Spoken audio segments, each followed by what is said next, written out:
in many instances, when we talk about humanitarianism, when we talk about organizations, when we talk about people who are humanitarians, we find that there is a lot of focus sometimes on the bigger, on the larger organizations, and also in terms of mainstream media, where a lot of attention is given to big, huge organizations.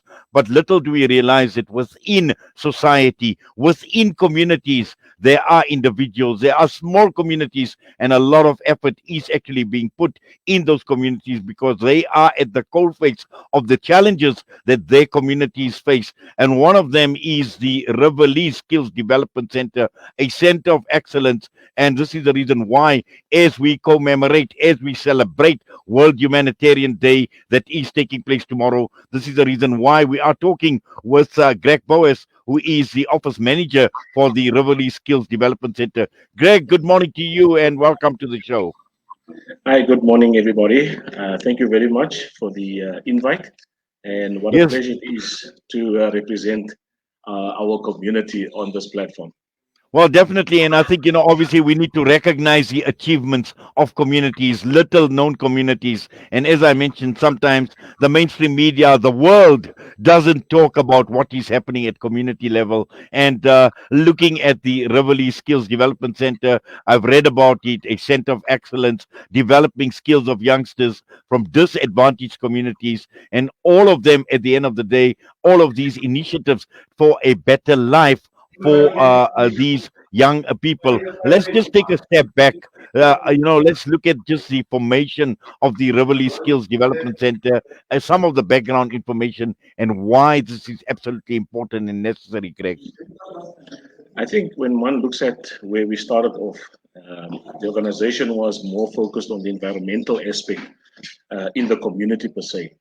Um, then eventually we moved over to the skill sector because we started to do needs analysis, identifying the lack within our communities, which obviously set us up in terms of looking at how to better our community. Yes, the focus mainly being the young people per se, because we saw an increase of unemployment. We saw an increase in our dropouts. We saw an increase in the level of kids that have really given up hope per se. And that is where we started to redirect our focus and start focusing on the community at large. And where we are today, it's actually awesome because we've now actually ventured into a much more critical aspect, which is obviously, looking at not just the young people as well, but also our social responsibility to our community. What else is there that we can do to uplift and to also change the mindsets of our people, especially when it comes to the identity of being a poverty-stricken community per se. So we are here to say what changes can we bring on, what difference can we make in order to ensure that we as an organization are playing our part in the role within our community positively. Yes, Greg. And also, I think, it's a situation that you are faced with on a day to day basis. You live in the community, you see the people on a day to day basis. And I'm sure it's actually heartbreaking to see how vulnerable people are in more ways than one. You mentioned things like poverty stricken, unemployment, a lack of opportunities, the feeling of hopelessness. All of that at the end of the day is extremely heartbreaking when one is actually faced with the situation, and the little that someone can do, to make a difference in anybody's life, obviously goes a long way. Give you a lot of satisfaction as well, that what, I've made a difference in somebody's life. No, no, definitely.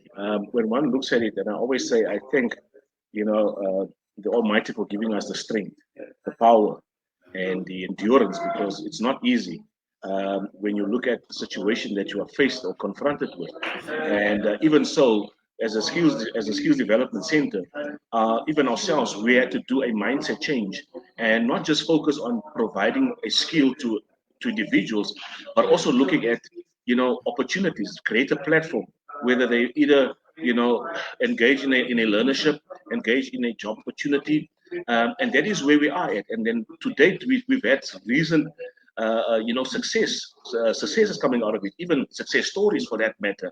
And that for us is an encouragement. That for us is the drive for us to get up in the morning and to go and do much better.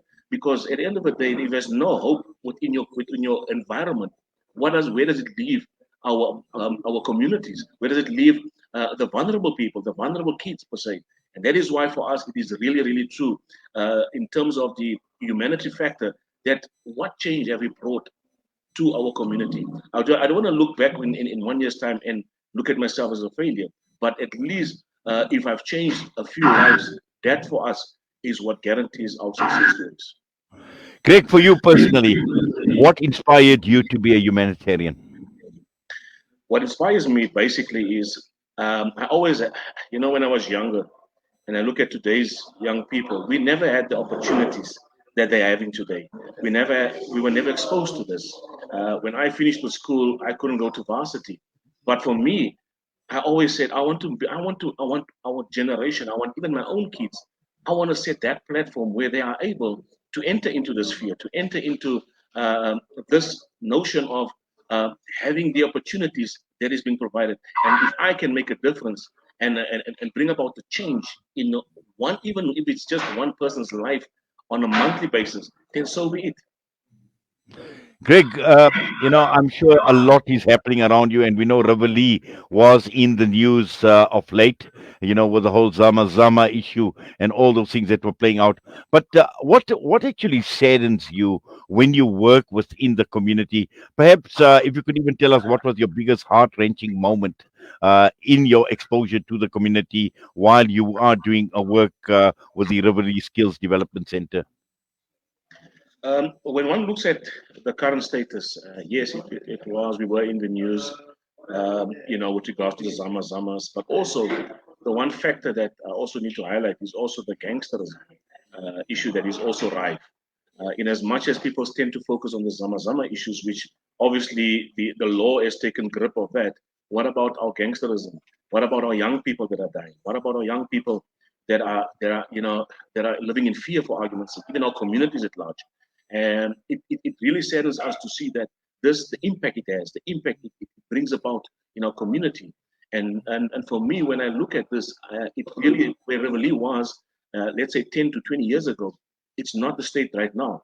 And we are saying, what can we do to change that perception, to change that notion that people can freely come and visit our areas without having to have this fear factor within them. Well, Greg, we thank you for taking time out and joining us on this special broadcast that is dedicated to World Humanitarian Day tomorrow. And once again, we congratulate you and we recognize your achievements, because this is what this day is all about: is to recognize people like yourselves and the amount of work, the tremendous effort that you make in making a difference in the lives of people. So for that, we celebrate together with you, and we pray that the Almighty grants you the strength and the health to continue with the wonderful work and achieve what you really want to achieve in your community out in Riverlea. So all the best to you, sir. Thank you very much. Thank you very much. I highly appreciate it. Greg Boas joining us this morning, and as I mentioned, it is not only about the bigger organizations; it is about small communities like the Riverlea Skills Center that is doing tremendous work in trying to reach out and make a huge difference to the community.